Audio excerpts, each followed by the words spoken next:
Hi hello नमस्कार, मी भाग्यश्री पुन्हा एकदा तुमचं माझ्या आणखी एक नवीन रेसिपीमध्ये खूप खूप मनापासून स्वागत आहे। तर आज आपण बनवणार आहात पालकाची भाजी। खूप सोपी रेसिपी आहे आणि झटपट होते। पालक म्हटलं की खायचं सर्वांनाच कंटाळा येतो, पण पालक खूप गुणकारी।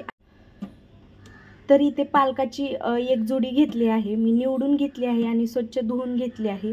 आता आपण छान कट करून घेऊ पालक। तर इथे या प्रकारे मी छान बारीक पालक कट करून घेतला आहे। तर इथे सर्व पालक मी कट करून घेतलेला आहे। आता आपण छान फोडणी घालून घेऊ। तर इथे पालकाची भाजी बनवण्यासाठी मी वाटण करून घेणार आहे। तर इथे ऑलरेडी मिरची काढलेलंच भांड आहे। तर याच्यामध्ये मी 4 मिरच्या घालत आहे। हिरव्या तिखट मिरच्या आहेत खूप। त्यानंतर घालायच्या आहेत आपल्याला 4-5 लसणाच्या पाकळ्या। त्यानंतर घालायचे आहेत आपल्याला शेंगदाणे। तर इथे मी हिरवे शेंगदाणे घातलेले आहेत थोडे।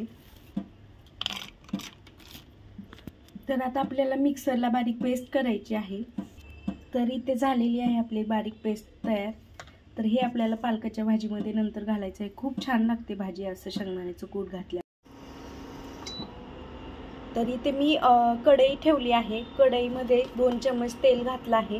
तेल छान गरम झालं की जिरी मोहरी घालून घ्यायची आहे। जिरी मोहरी छान तडतडून फुलून वरती आले की त्याच्यामध्ये मिरची घालायची आहे। तर इथे मी तुम्हाला दाखवलं मिरची आणि शेंगदाणे लसूणची मी पेस्ट बनवली आहे, ती घालायची आहे ह्याच्यामध्ये। तर इथे आपण मिरची लसूण आणि शेंगदाण्याचं कूट हे सर्व मिश्रण घालून घेतलेलं आहे। छान आपल्याला हे लाल ब्राऊन क्रिस्पी होईपर्यंत थोडं 5 मिनिट ठेवायचं आहे। त्यानंतरच आपल्याला भाजी घालायची आहे, कारण आपली भाजी खूप तिखट होत नाही आणि मिरची खूप तिखट असल्यामुळे थोडे तेलात फ्राय झाली की भाजी देखील खूप छान लागते। तर आणखी 2 मिनिटं ठेवणार आहे, त्यानंतर मी भाजी घालून घेणार आहे। तर इथे पाहू शकता खूप छान ब्राऊन कलर झालेला आहे। आता आपण याच्यामध्ये भाजी घालून घ्यायची आहे।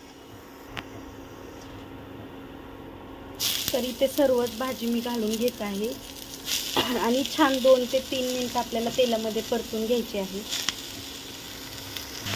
तर इथे भाजी आपल्याला छान परतून घ्यायची आहे, जेणेकरून सर्व मसाले मिक्स होतील।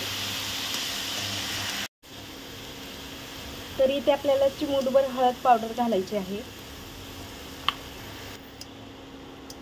तर त्यानंतर घालायचं आहे आपल्याला चवीनुसार मीठ। तर इथे मी भाजीमध्ये पाणी न घालता पाहू शकता भाजीला पाणी सुटलेलं आहे। तर भाजी इथे मी सुकी बनवत आहे, पाणी घालायची गरज नाही, वाफेवरती छान शिजली जाते। तर आता 5 मिनिटं झाकून ठेवायचे आहे मिठ घालून मिक्स करून छान।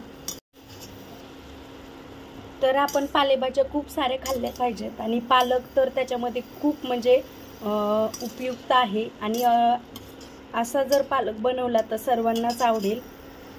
नक्की रेसिपी ही ट्राय करा। तर इथे पाहू शकता मी 5 मिनिटं अशी भाजी छान झाकून ठेवलेली आहे आणि आता खूप छान भाजी शिजलेली आहे। तर आपली भाजी तयार आहे, चपाती सोबत खाऊ शकता, खूप छान लागते।